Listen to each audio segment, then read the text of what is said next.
அபி வீட்டுக்கு அவங்க அம்மா அப்பா 2 பேருமே வராங்க. வந்துட்டு மறு வீட்டுக்கு மாப்பிள்ளை பொண்ணு 2 பேரும் கூப்பிடலான்றதுக்காக நான் வந்திருக்கேன். அனு, அபி எல்லாருமே சேர்ந்து 2 ஜோடியாக வாங்க அப்படின்னு சொல்லிட்டு கூப்பிடுறாங்க. கண்டிப்பாக நாங்கள் வரோம் அப்படின்னு சொல்லிட்டு ராகவ் சொல்கிறாரு. அதை பார்த்தோன்னே பயங்கரமாக கோவம் வருது சுந்தரிக்கு. அப்படியே பார்க்குறாங்க. அங்கேருந்து அவங்க அம்மா அப்பா சரி நான் போயிட்டு வரேன் அப்படின்னு சொல்லிட்டு கிளம்பி போகிறாங்க. என்ன கரெக்டாக எங்கள் அம்மா அப்பா கிட்ட வரேன்னு சொல்லிட்டீங்க, ஒரு வேளை சொல்லாமல் யோசிச்சுட்டு இருந்தீங்க. நான் சொன்னதுனால தானே வரேன்னு சொன்னீங்க.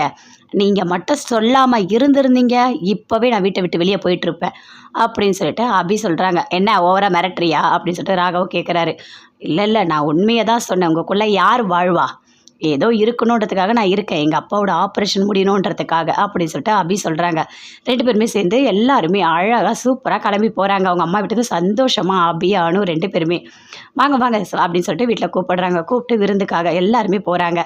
உள்ளே கூப்பிடுறாங்க. கூப்பிட்டு எல்லாமே விதவிதமாக சமைக்கிறாங்க. கறி மீன் எல்லாமே சமைக்கிறாங்க. அப்போ ராகவ் யோசிக்கிறாரு. நான் என்னவோ உண்மையாக கல்யாணம் பண்ண மாதிரி இதெல்லாம் நடக்குது.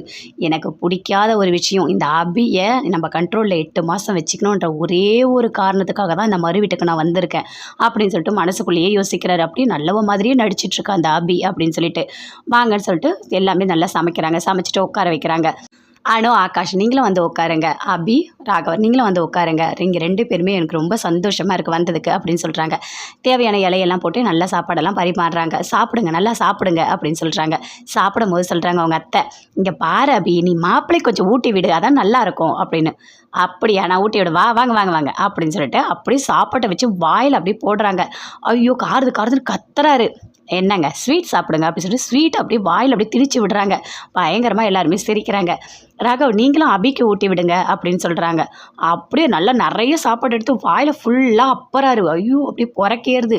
நல்லா சாப்பிடு அப்படின்னு சொல்லிட்டு எல்லாருமே பயங்கரமாக சிரிக்கிறாங்க. ரொம்ப சந்தோஷமாக இருக்காங்க. ஆனால் ராகவ் மட்டும் அவ்வளோ கோவமாக இருக்கார்.